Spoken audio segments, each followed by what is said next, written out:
Good morning all of you. Hello students, कैसे हो आप सभी? आई होप, उम्मीद आशा करता हूँ सभी बच्चे अच्छे होंगे, बेहतर होंगे और बेहतर से बेहतर अपनी तैयारी भी करोगे।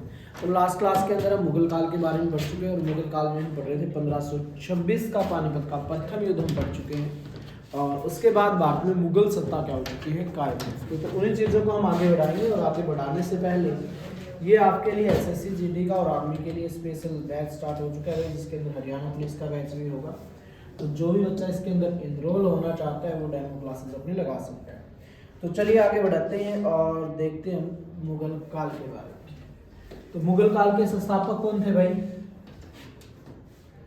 है कुछ ध्यान में? बाबर। बाबर ने कब की थी मुगल काल की स्थापना?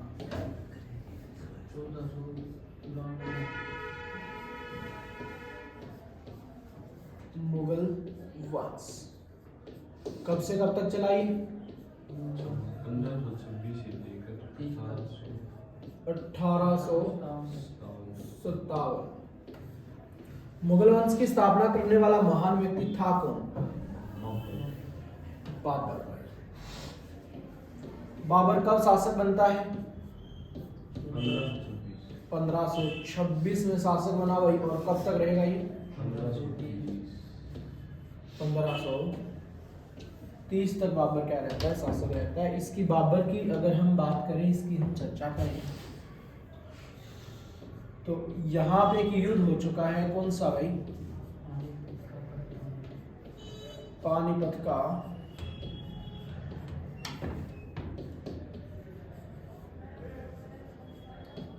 प्रथम युद्ध कब हुआ था?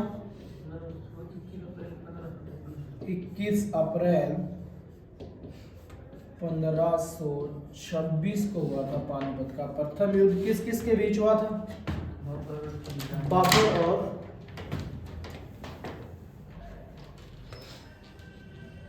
इब्राहिम लोदी के बीच हुआ था भाई। इसमें कौन मारा गया? इब्राहिम लोदी मारा गया था और बाबर यहाँ पे क्या हो गया था भाई? जीत गया था। उसके बाद हम आगे बढ़ाए तो फिर एक युद्ध होता है। अब बाबर को कहा था राणा सांगा ने कि तुम आओ, हम आपके साथ हैं और मिलकर क्या करेंगे? इब्राहिम लोदी को रास्ते से हटाएंगे। लेकिन यहाँ पे ऐसा नहीं हुआ। जो राणा सांगा था वो साथ देने के लिए नहीं आया। तो यहाँ पे अब लेगा बदला। कौन लेगा भाई? बाबर किससे लेगा? राणा सांगा से। तो बात है फरवरी 1527 की। फरवरी 1527 में क्या होगा? एक युद्ध होगा जिसको हम किस नाम से जानते हैं? बयाना का युद्ध। और आपसे पूछा जाए बयाना का युद्ध किस किस के बीच हुआ भाई? बयाना के युद्ध में कौन कौन शामिल था? एक तरफ तो था राणा सांगा, क्योंकि राणा सांगा से ही बदला लेना था भाई। और दूसरी तरफ कौन था? जो बाबर है, बाबर की सेना थी। बाबर को यहाँ पे घमंड हो चुका था, जब तो इब्राहिम लोदी को पराजित कर सकता है तो राणा सांगा किस खेत की मूली है? घमंड हो गया। घमंड के चक्कर में ना तो स्वयं गया यहाँ पे, ना ही अपनी तोप वगैरह गोला बारूद कुछ नहीं बचा।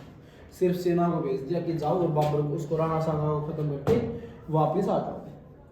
तो अब बाबर की सेना क्या राणा सांगा को पराजित कर पाएगी? नहीं कर पाएगी। तो यहाँ पे बाबर की सेना हार जाती है भाई।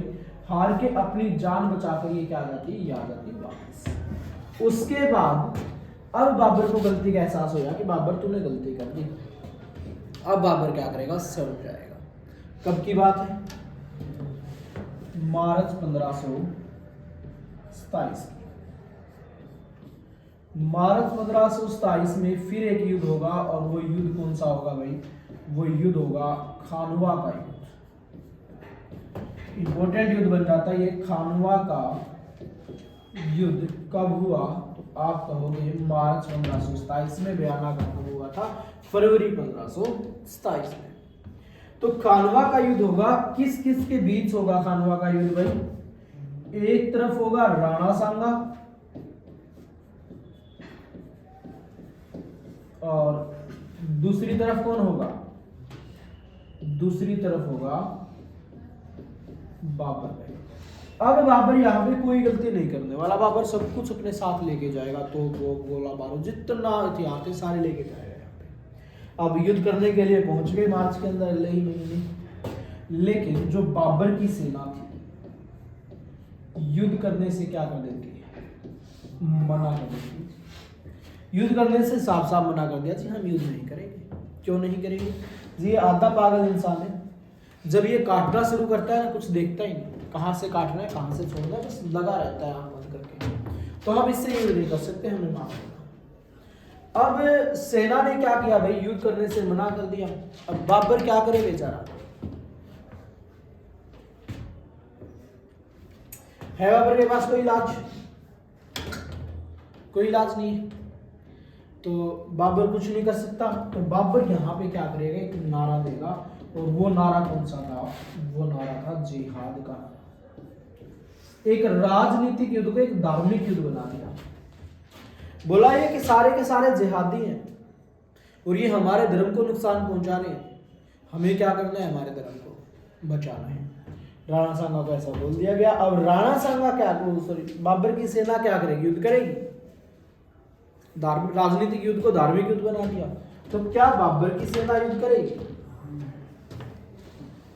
नहीं करेगी। बाबर की सेना बोली महाराज अगर जितने बसते रहे ना फिर देखेंगे धर्म को, तो फिर संभालेंगे, अगर जान ही नहीं बची तो ऐसे धर्म का करेंगे क्या। तो नहीं टस से मस की सेना। अब फिर टेंशन हुई भाई, बाबर को बात नहीं बनी थी यहाँ पे इस टाइम पे कर लगता था तमगा कर, जिसको हम सीमा शुल्क बोलते हैं। जब कोई भी व्यापारी कहीं दूसरे राज्य से या दूसरे देश से हमारे यहाँ कुछ भी बेचने के लिए आता है, खरीदने के लिए आता है, तो उसको क्या करना पड़ता है, टैक्स देना पड़ता है, जिसको हम सीमा शुल्क बोलते हैं, तमगा कर। तो ये बोला भाई मैं तमगा कर भी माफ कर दूंगा तुम्हारा, लेकिन तुम युद्ध करो। अब सेना बोली महाराज अगर जीते बसते रहिए कर भी दे देंगे, टेंशन मत लो, लेकिन युद्ध नहीं करेंगे। फिर एक कर था जकात कर, जो मुसलमान देते हैं, कहा कि भाई जकात कर भी तुम्हारा हाथ से, लेकिन सेना ने कहा नहीं माना, युद्ध नहीं करेंगे, जकात कर भी दे देंगे, जिएंगे तो कर देंगे, अगर जिएंगे नहीं तो कर क्या देंगे। तो बात नहीं बनी भाई, सारे काम करके देख लिए इसने बेचारे ने। अब बाबर क्या करे, बाबर ने सोचा कोई और इलाज करना पड़ेगा। बाबर ने फिर अगला ब्रह्मास्त्र चलाया कि भाई मैं तुम्हारी शादी करवा दूंगा, हम जीते तो यहाँ पे जिससे जो मर्जी जिससे शादी करना चाहता है वो शादी कर सकता है। अब सेना युद्ध करेगी, क्या लगता है करेगी, करेगी। सेना को लगा भाई और तो कुछ पता नहीं, अगर जीते बसते हैं कम से कम शादी तो हो जाएगी, घर तो बस जाएगा, अपने भी तो बच्चे होंगे। तो ये सोचकर बाबर की जो सेना है वो क्या हो गई, तैयार हो गई, तो हम तैयार हैं, युद्ध करेंगे। इतने में पीछे एक बंदा खड़ा था, वो खड़ा होकर बोला जी महाराज ये बात आप कहीं पीते खाते तो नहीं बोल रहे। तो बाबर अपने साथ दारू के ड्राम रखता था, शराब के पीते थे, बेवड़े हुआ ही करते थे। तो सारी की सारी शराब वहीं पे खिंडा दी। वही बोला जी आज से शराब बंद, मैं जिंदगी में कभी शराब नहीं पीऊंगा। सेना युद्ध करने के लिए तैयार हो गई। अब राणा सांगा क्या करे, राणा सांगा ने भी एक नारा दे दिया भाई, पाती परवान का नारा। कौन सा नारा दिया भाई, पाती परवान का नारा दिया। और किसने दिया है पाती परवान का नारा, ये नारा दिया था राणा सांगा ने। और कहा था इसका मतलब क्या है कि सारे के सारे भी जितने भी व्यक्ति भारत में जितने भी छोटे मोटे राजा हैं सारे आ जाओ, एक छत्तर के नीचे लड़ेंगे और इन मुसलमानों को क्या करेंगे, देश से बाहर निकालेंगे। लेकिन क्या ऐसा हो सकता है, हमारे देश के अंदर पॉसिबिलिटीज है ऐसी, वो नहीं बन सकती कभी भी। तो यहाँ पे भी नहीं बनी और युद्ध स्टार्ट हो गया। और राणा सांगा इसमें क्या हो जाता है, पराजित हो जाता है। हुआ क्या कि राणा सांगा घायल हो गया। जैसे ही घायल हुआ तो इसके ही लोग इसको क्या करते हैं, युद्ध स्थल से बाहर ले जाते हैं। अब युद्ध स्थल से बाहर ले गए और जैसे ही युद्ध स्थल से बाहर लेके गए तो कुछ दूर जाने के बाद इसको होश आया और बोला जी मेरे को युद्ध करना है, वापस युद्ध स्थल में लेके चलो। तो अब सैनिक क्या युद्ध स्थल में वापस लेके आएंगे, नहीं लेके आएंगे, साफ साफ मना कर दिया कि हम नहीं लेके आने वाले। तो अब ये नहीं माना तो सैनिकों ने कहा जी लो दवाई पी लो फिर चलते हैं। और दवाई के नाम पर राणा सांगा को क्या कर दिया, जहर दे दिया। और जहर की वजह से इसकी क्या हुई, इसकी होगी मृत्यु। अब यहाँ पे बड़ी समस्या है, मृत्यु होगी तो आपसे एग्जामिनर क्वेश्चन पूछता है राणा सांगा की मृत्यु कैसे हुई। जहर की वजह से। किसने मारा राणा सांगा को? क्यों?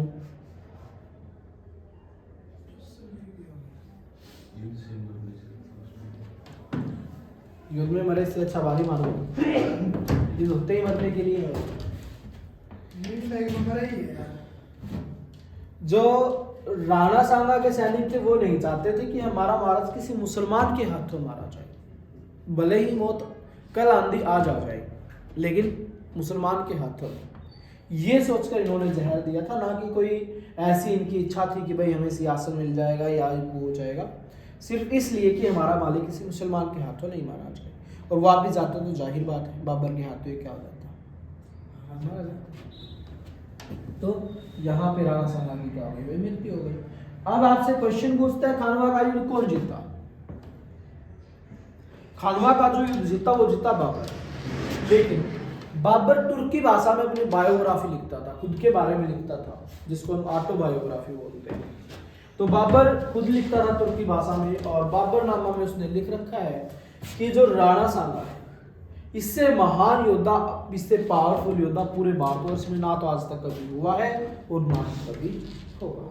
राजपूतों में सबसे महान व्यक्तियों की दो ही की बात होती है, एक तो राणा सांगा और एक महाराणा प्रताप, जो महान राजा हुए। मान सिंह अच्छा खासा व्यक्ति था, जयसिंह अच्छे खासे व्यक्ति थे, लेकिन वो किसी और के यहाँ काम करते थे। दोनों रूलर जो हुए राजपूतों में, राजपूतों की इज्जत ही इन्होंने बचाई है, राणा सांगा और महाराणा प्रताप। तो यहाँ पे बाबरनामा के अनुसार खानवा का युद्ध कौन जीता? कौन जीतेगा? अनिर्णायक युद्ध रहेगा। खुद बाबर अपनी पुस्तक में लिखता है कि मैं इस युद्ध में कभी जीता नहीं, ना ही मैं इस युद्ध में कभी हारा। राणा सांगा अमर व्यक्ति है, कभी हार ही नहीं सकता और मैं इसको कभी जीतने नहीं दूंगा। इसका मतलब क्या है कि युद्ध क्या है? एक अनिर्णायक युद्ध है। तो अनिर्णायक खुद बाबर कहता है कि मेरे अनुसार ये क्या है? एक अनिर्णायक युद्ध है, यहाँ पे कोई फैसला ही नहीं हुआ इसलिए। राणा सांगा हो गया भाई स्वर्ग में चला गया, इसकी हो गई मृत्यु। अब बाबर क्या करे? अब बाबर ने और किसको कदम करना है, किसको रास्ते से हटाना है? दौलत खान लोधी। और अब कौन सा युद्ध होगा?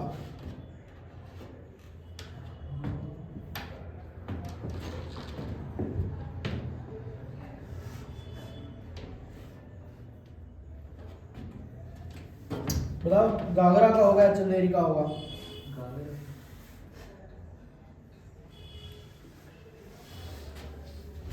कौन सी साल में?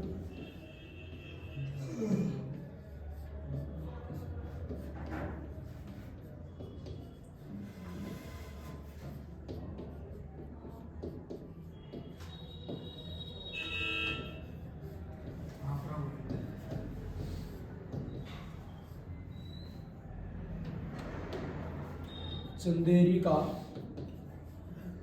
युद्ध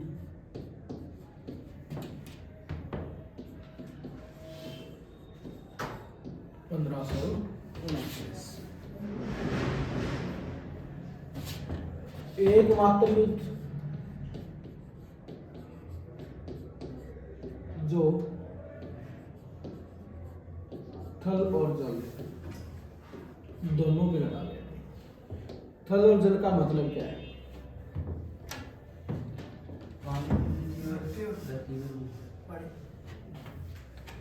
अब बात करें जो बाबर है। बाबर का एक होनहार पुत्र हुआ करता था जिसका नाम था हुमायूं। हाँ जी, सुना नाम हुमायूं का? Yes sir. ये बेचारा हो गया बीमार। अकबर का नहीं था क्या सर? अकबर का बाप था ये।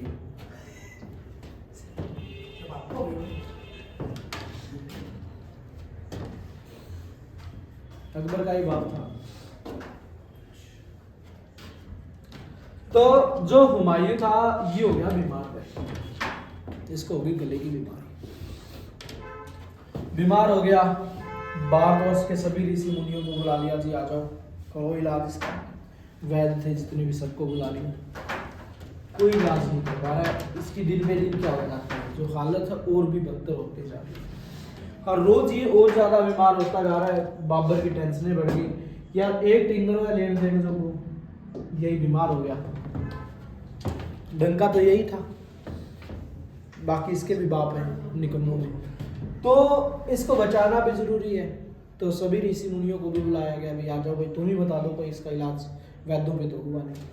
तो सबने कहा कि महाराज इसकी जान एक ही कीमत पे बच सकती है, अगर तू अपने जीवन की सबसे कीमती चीज अगर दान कर दे तो। ये बात बोली बाबर। बाबर ने बहुत सारा धन दौलत सब कुछ लुटा दिया, यहाँ तक कि सियासत को भी लुटाना चाहता था। लेकिन जो हुमायूं है और भी ज्यादा बीमार होता जा रहा, ठीक होने की कोई उम्मीद ही नहीं कि बंदा कभी ठीक होगा, तो ठीक होने की कोई उम्मीद नहीं लग रही। अब इसकी बात करें तो अब बाबर क्या करे बेचारा। बाबर ने सब कुछ करके देख लिया, धन दौलत वगैरह सब कुछ दान करके देख लिया, लेकिन कोई सुधार नहीं हो रहा है। तो बाबर एक दिन दरगाह पे जाता है और अल्लाह से फरियाद करता है कि ए अल्लाह, तो मेरे पुत्र को ठीक कर दे, चाहे तो बदले में वो बीमारी मेरे को लगा दे। और कहा जाता है कि जैसे ही फरियाद करता है, इसकी फरियाद क्या हो जाती है, कबूल हो जाती है। इसकी फरियाद कबूल हो गई, और कबूल हो गई तो बाबर तो हो गया बीमार और हुमायूं क्या हो गया, ठीक हो गया। और बात है पुराने दिनों की, 26 दिसंबर 1523 की। बाबर की गले की बीमारी के कारण क्या हो गई भाई, मृत्यु हो गई। इतिहासकारों के अनुसार दो व्यक्तियों का नाम आता है, एक तो शेरशाह सूरी और एक बाबर। इन दोनों के बारे में कहा जाता है कि इनकी फरियाद पूरी हुई थी। तो यहाँ पे बाबर की फरियाद को क्या कर लिया जाता है भाई, कबूल कर लिया जाता है। और गले की बीमारी जो हुमायूं को हुआ करती थी, बाबर को लग गई, बाबर की हो गई मृत्यु और हुमायूं की क्या हो गई, बच गया, हुमायूं जीवित हो गया। अब अगला जो शासक बनेगा, जो रूलर बनेगा, वो बनेगा हुमायूं। अब बाबर ने मरने से पहले हुमायूं को कुछ कह के गया था कि भाई तुमको प्रशासन कैसे चलाना है। तो बाबर को ये पता था हो सकता है कल को आने वाले टाइम में उत्तराधिकारी को लेकर युद्ध हो जाए, तो बाबर ने उसको पहले ही समाप्त कर दिया कि ऐसा ना हो। बाबर ने हुमायूं को कहा था कि जब भी तू शासक बनेगा ना, अपना साम्राज्य अपने भाइयों में डिवाइड कर लेना। आ जाओ भाई आ जाओ। और ये बाबर की सबसे बड़ी मूर्खता का परिचय है, इतना महान योद्धा और जाते जाते कांड करके चला गया। अब इसकी वजह से होगा क्या, इसकी वजह से जो मुगल सल्तनत है वो कमजोर पड़ जाएगी, क्योंकि जो हुमायूं के पास वास्तविक पावर होनी थी वो कितने पार्टों में डिवाइड हो जाएगी, वो 5 पार्टों में डिवाइड हो जाएगी, क्योंकि 4 भाई और। इतनी लेट कैसे आए हो भाई तुम?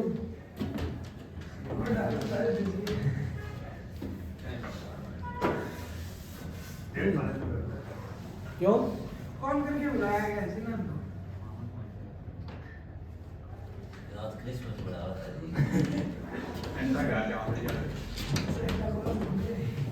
कौन सी बेगम के चक्कर में पड़ रहे हो भाई अभी से?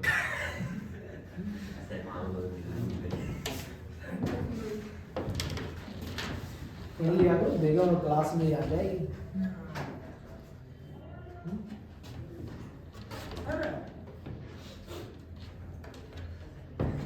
बिना पढ़े तो जिंदगी में तो आने की बात दूर है, फोन में भी नहीं आएगी बेगम।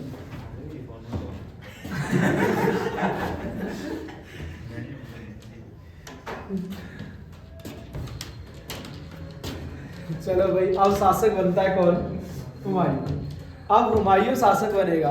और हुमायूं की बात करें, बड़ा महान योद्धा, आपकी तरह महान व्यक्ति हुमायूं। सर ये जो घाघरा का युद्ध, घाघरा का युद्ध, हाँ ये रहा घाघरा का युद्ध, ये अफगानों के बीच और इनके बीच होता है भाई, मेदिनी राय के बीच और बाबर के बीच। बाबर सबका सफाया कर देगा और इकलौता राजा बनेगा, कोई किसी को नहीं बख्शेगा। सिर्फ इतना याद रखना आपको, तारीख इसके अलावा कुछ नहीं। खानवा का और पानीपत का युद्ध मेनली आपको याद रखना। अब आ जाओ आगे, हुमायूं शासक बन गया भाई कब? हुमायूं शासक बना 1530 में। और ये बेचारा कब तक रहेगा भाई? 1540 तक रहेगा। 1540 में इसको निकाल दिया जाएगा। फिर ये शासक कब बनेगा? 1555 में। और ये कब तक रहेगा भाई? 1556। ये भी बेगम को फोन में ही बुलाता था, इसलिए 15 साल गायब गया। ठीक है, शेरशाह सूरी ने फटके मारे, निकल बैठा यहाँ से। तो अब हुमायूं बन गया शासक। हुमायूं का अर्थ क्या है भाई? हुमायूं का अर्थ है भाग्यशाली। क्या है भाई? हुमायूं का अर्थ है भाग्यशाली। वैसे अपनी लाइफ का सबसे बड़ा दुर्भाग्यशाली व्यक्ति था ये। तो भाग्यशाली इसका नाम है भाई, तो सॉरी इसका अर्थ है। हुमायूं को यही बाबर को लगता था कि ये मेरे लिए बहुत ज्यादा भाग्यशाली होगा। 4 साल खोया है आपने, इसके भरोसे इसके भाग्य पे विश्वास करके अटैक करने चला गया। कहाँ पे? समरकंद, फरेगना। लेकिन वे 4 साल खराब करके वापस आ गए। सोचा तो अफसोस तो बाबर को भी हुआ होगा, कहाँ नाम रख दिया। फिर औलाद है, कर भी क्या सकते हैं। तो अब यहाँ पे भाग्यशाली बेचारा लेकिन दुर्भाग्यशाली हुआ। शासक बनते ही पिताजी ने कहा था भाई साम्राज्य अपने भाइयों में डिवाइड कर लेना, अपना अच्छे से बंटवारा कर लेना। हुमायूं बोला जी ठीक है। तो इसका एक भाई हुआ करता था भाई हुमायूं से छोटा, जिसका नाम था कामरान। कामरान की बात करें तो इसके पास जो साम्राज्य था वो था काबुल और कंधार का। किसका साम्राज्य था भाई? काबुल और कंधार का साम्राज्य हुआ करता था। किसके पास? कामरान के पास भाई। एक इसका पुत्र हुआ करता था, उसमें इसका भाई हुआ करता था हिंदाल। हिंदाल के पास कहाँ का साम्राज्य हुआ करता था? हिंदाल के पास मेवात का साम्राज्य हुआ करता था भाई। एक हुआ करता था इसका भाई अस्करी। एक कोई जिक्र चालत नहीं, ये एक ही है। अस्करी की बात करें, इसके पास कहाँ का था भाई? यूपी का जो संबल प्रांत है वो किसको दिया गया? अस्करी को दिया गया। एक चचेरा भाई हुआ करता था भाई सुलेमान। तो सुलेमान की बात करें, इसको कहाँ का मिला था भाई?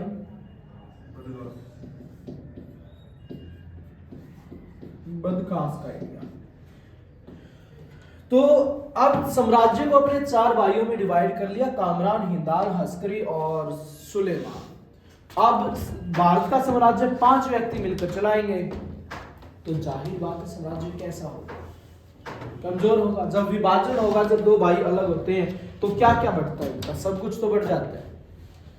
अब सब कुछ बटेगा तो क्या होगी? सत्ता तो कमजोर होगी। तो इसकी वजह से इसकी सत्ता क्या हो गई? कमजोर हो गई। उधर जो बाबर था वैसे इसको निकम्मा समझता था।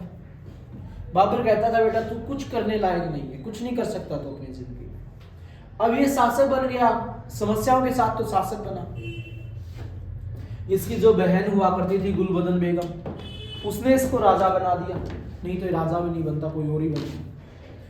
तो अब यहाँ पे हुमायूं बन गया शासक। बापू पहले गालियां देता था कि बेटा तू कुछ नहीं कर सकता अपने जीवन में, ऐसे ही मर जाना तेरे को। और लास्ट में वही हुआ, ऐसे ही मर गया, कुछ भी ना किया। तो इसके सामने कुछ समस्याएं थी भाई, जैसे गुजरात की समस्या इसके सामने थी।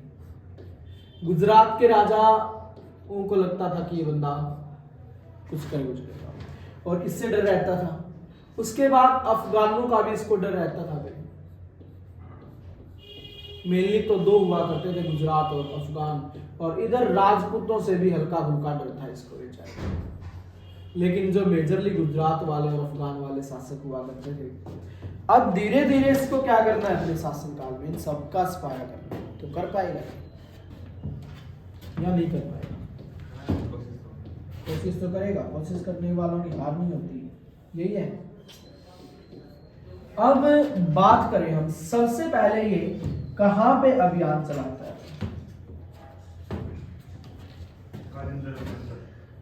कालिंजर अभियान। तो कालिंजर अभियान कब चला भाई? कालिंजर अभियान चलता है 1531 के अंदर। कालिंजर का शासक कौन हुआ करता था भाई? प्रताप रुद्रदेव यहाँ का शासक हुआ करता था। और क्या कर दिया जाता है, जो प्रताप रुद्रदेव यहाँ पे क्या हो जाता है भाई, हार जाता है। जो हुमायूं है पहला अभियान लेके गया अपनी जिंदगी का, और पहले ही अभियान में बाबर क्या हो गया, सॉरी हुमायूं क्या हो गया, जीत गया। पहले अभियान में तो बाबर भी नहीं जीता था, और ये जीत गया, मतलब दम तो है बंदे में। तो अब प्रताप रुद्रदेव को पराजित कर दिया। लगभग 1 साल तक ये अभियान चला था।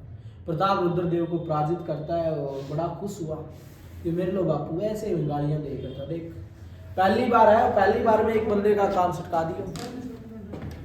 तो अब वापिस आ रहा है, तो एक बंदा है जिसका नाम क्या है भाई, जिसका नाम है दौलत खान लोधी। दौलत खान लोधी को इसके कुछ खास बातों का पता है। खास बातें कौन सी, जैसे दौलत खान लोधी को ये पता है कि ये बंदा है ना, जो ये अफीम का तो शौकीन है। किसका शौकीन है भैया, अफीम का तो शौकीन है, और ज्योतिष का अंगभगत है। वीक में 7 दिन 7 कलर के कपड़े पहनता था, ज्योतिष का अंगभगत। 1 साल से लगा हुआ है कहां पे, कालिंजर अभियान पे। थक गया हुआ बेचारा, कुछ नहीं कर पाएगा। अब मैं आगे बढ़ता हूं, और आगे बढ़ के क्या कर देता हूं, अटैक कर देता हूं हुमायूं पे। तो इसने कर दिया हुमायूं पे अटैक। दिल्ली के नजदीक एक जगह है देवराई की जगह। देवराई नामक जगह पर दौलत खान लोधी अपनी थोड़ी सी सेना के साथ क्या हो गया, रुक गया कि अब हुमायूं आएगा। 1 साल हो गया अभियान में, तंग हो रखा है बेचारा, और अब आते ही मैं इसको क्या कर दूंगा, पराजित कर दूंगा। अब ये सोचकर दौलत खान लोधी इसका वेट करा, लेकिन दौलत खान लोधी को ये नहीं पता था कि वो यहां पे जीत क्या है।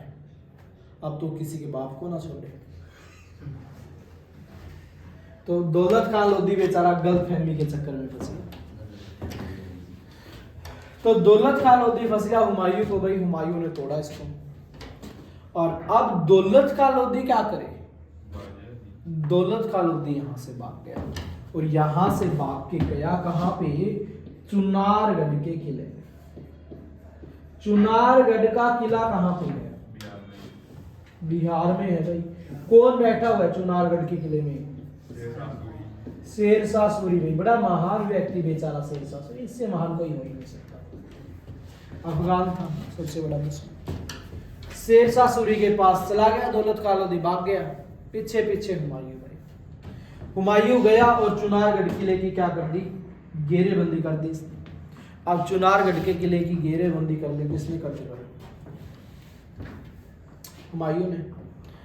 अब फंस गया शेरशाह सूरी बेचारा, क्योंकि शेरशाह सूरी आज इतना पावरफुल नहीं है कि भाई वो हुमायूं से मिल सके। ये अपनी पावर बढ़ा रहा है, अभी खराब नहीं करना चाहता, वेस्ट नहीं करना चाहता।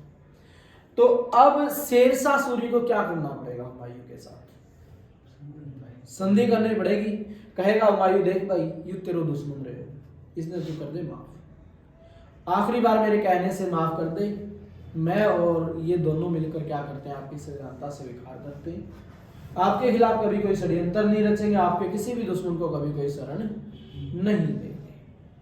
अब संधि हो गई, तो संधि की सारी शर्तें इन दोनों ने कबूल कर ली, और हुमायूं कहाँ पे आ गया, हुमायूं आ गया दिल्ली। बड़ी सारी फोटो लगा रखी बाबर की, सामने बैठा 2 सिगरेट हाथ में, 1 बियर की बोतल। बोला देख रहे बापू, तू तो मैंने वही गाड़ियां दे करता, ईद गए तो थोड़े दिन पहला 3-4 बंदों का काम सेट कर दिया, तेरे को होगा कदे इतना काम। तो एक अभियान पर 17 बार जावे भी मुश्किल से जीता करता। देख मैंने कितनों का बड़ा काम कर दिया, चाहे अफगान हो चाहे कोई हो, सबका काम सेट कर दिया। अब हुमायूं बड़ा राजी है भाई। बात आ गई 1533 की। 1533 की बात आ गई भाई, हुमायूं हो गया बेला। बोला जी आपने तो सारे दुश्मन थे, सारे आपने तो डरने लगे, सारे का काम सेट कर दिया, अब कोई काम धंधा बचा नहीं, कोई काम धंधा के अब के काम धंधा करे इंसान भाई, बेला होते ही आदमी बिल्कुल बेला हो जाए तो 2-3 काम करेगा, उसमें अगर अच्छा खासा पैसा है तो घर बना लेगा या फिर लड़ाई करेगा। दो ही काम करता है वो। आप लोगों की तरह नहीं बेला है तो मतलब बेगम को देखेंगे फोन में सो जाएंगे। तो अब वही कुछ हालात हुमायूं के हैं भाई। अब कोई काम धंधा है नहीं, पैसे वैसे की कमी नहीं है, लड़ाई करके आया ही है, क्या चाहिए? शांति चाहिए। बोला जी कुछ आसियाना बना लेते हैं हम भी अपना एक छोटा सा। तो इसने निर्माण कार्य शुरू कर दिया भाई, किसका? दीन पनाह नगर का। दीन पनाह नगर का निर्माण कार्य कहां पे शुरू किया भाई? दिल्ली में। दिल्ली के अंदर इसने दीन पनाह नगर का निर्माण कार्य शुरू कर दिया भाई। इसने भी सोचा मैं भी कुछ बनवा लेता हूँ गरीब वालों को। तो इसने दीन पनाह नगर का निर्माण कार्य शुरू कर दिया 1533 में। इतने में ही हुमायूं की मुंह बोली बहन जिसका नाम क्या है? कर्मावती। कर्मावती का पत्र आता है हुमायूं के पास।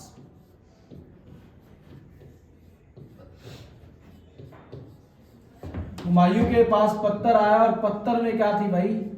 पत्थर में थी राखी। और राखी का मतलब क्या होता है? बहन जब भाई को राखी बांधती है तो क्यों बांधती है? रक्षा करने के लिए कि भाई भाई जब भी मेरी को जरूरत होगी तो भाई मेरे साथ खड़ा मिलेगा। तो ये सोचकर बहन क्या करती है? राखी बांधती है भाई। अब हुमायूं के पास पत्थर आया है तो इसका मतलब क्या है? ये हुमायूं से सहायता मांग रही है। ये हुमायूं से सहायता मांग रही है कि आप मेरी सहायता कर दीजिए। इतने में ही हुमायूं के पास एक दूसरा पत्थर और आता है। किसका आता है भाई दूसरा? गुजरात के शासक बहादुर शाह। बाज बहादुर का क्या आता है भाई? पत्थर आता है हुमायूं को। और उस पत्थर में क्या लिखा हुआ था? उस पत्थर में लिखा हुआ था हुमायूं देख भाई, मेरे को है ना चित्तौड़गढ़ से कोई मतलब नहीं है। क्या नहीं है? चित्तौड़गढ़ से कोई मतलब नहीं है। चित्तौड़गढ़ की महारानी हुआ करती थी कर्मावती, इससे मेरे को कोई मतलब नहीं है। मैं वहां पे जा रहा हूं काफिरों का वध करने के लिए। काफिर कौन थे? जो धर्म को नुकसान पहुंचा रहे हैं। कि मैं वहां पे काफिरों का क्या करने जा रहा हूं भाई? दमन करने के लिए जा रहा हूं। कर्मावती को कुछ नहीं कहने वाला। अब रियलिटी क्या थी कि जो बहादुर शाह था ये क्या करना चाह रहा है?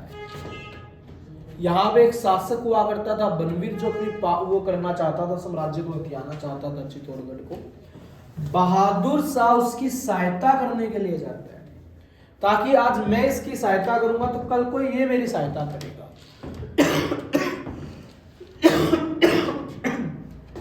तो सहायता करने के लिए जाता है। अब हुमायूं में वो गया नहीं।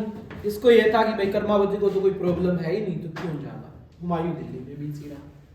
बहादुर शाह ने अटैक कर दिया किस पे? कर्मावती पे भाई। अब कर्मावती पे अटैक कर दिया। कर्मावती को लगने लगा कि हुमायूं तो आएगा नहीं और तू बच ही नहीं सकती। अगर तेरे को इज्जत बचानी है अपनी तो क्या कर लेती है ये? तो जौहर कर लेती है। और ये कहलाया क्या? मुगल काल का पहला जौहर। कर्मावती ठीक हो, बात ही याद आती है। मुगल काल का पहला जौहर किसने किया? कर्मावती ने किया। कर्मावती ठीक हो।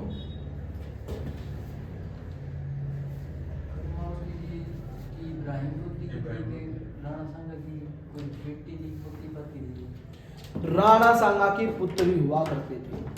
राणा सांगा इतना महान योद्धा था, आपको पता है। तो एक बार जो कर्मावती है वो बाबर पे अटैक कर देती है। बाबर इसको गिरफ्तार कर लेता है। इससे पूछता है भाई तू कौन है? तो इसने अपना परिचय दिया और बाबर ने फिर इसे अपनी हिंदू पुत्री नियुक्त कर दिया था और इसको वादा कर दिया था मैं और मेरे आने वाले वंशज हमेशा ही तेरी रक्षा के लिए तत्पर रहेंगे। जब भी तेरे को जरूरत होगी तो हम तेरे साथ खड़े मिलेंगे। और बाबर हुमायूं को समझा के गया था भाई तेरी बहना की तू रक्षा करना। लेकिन हुमायूं रह गया गलतफहमी में। इस कारण से यहाँ पे पहुंच नहीं पाया। तो जो बाबर की हिंदू पुत्री थी उसने क्या कर लिया भाई?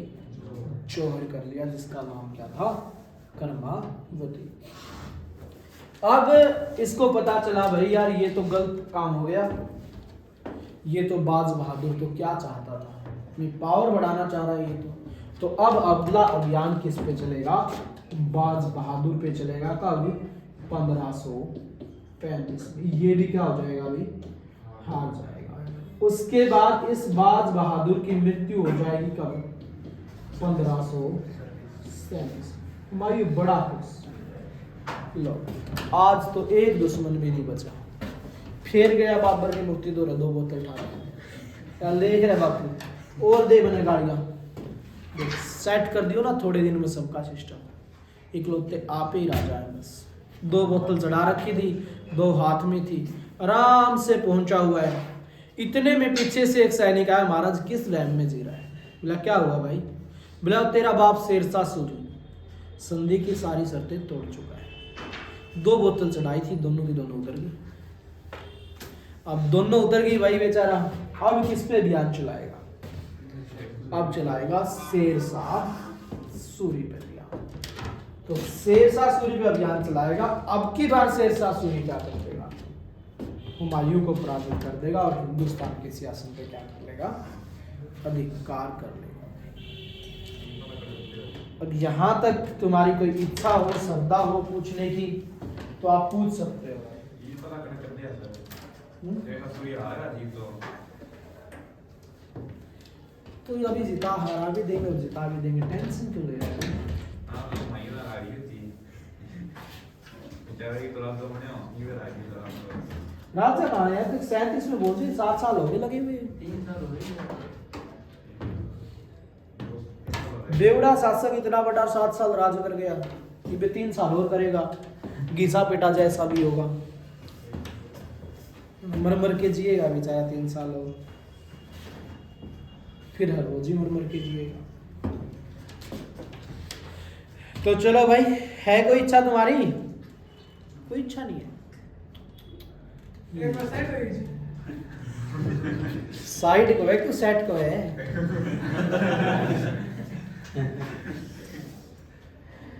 चलो भाई इसको पढ़ के आना अच्छे से, ठीक है? तो कल पढ़ेंगे हम इसके आगे का कार्यक्रम क्या रहेगा। तो पढ़ क्यों बैठे बन गयो? हाँ, 37 में पढ़ क्यों? कौन टपक गयो? यो कौन है? बहादुर साहब। कहाँ का शासक है? यो कड़ा कोई कौन सी? गुजरात। सर आपने बताया ही नहीं। गुजरात का शासक, हाँ, गुजरात का। ठीक है? तो चलो भाई कल पढ़ेंगे, फिर इसको आगे करेंगे कंटिन्यू हुमायूं को। ठीक है, आज के लिए तो नहीं पे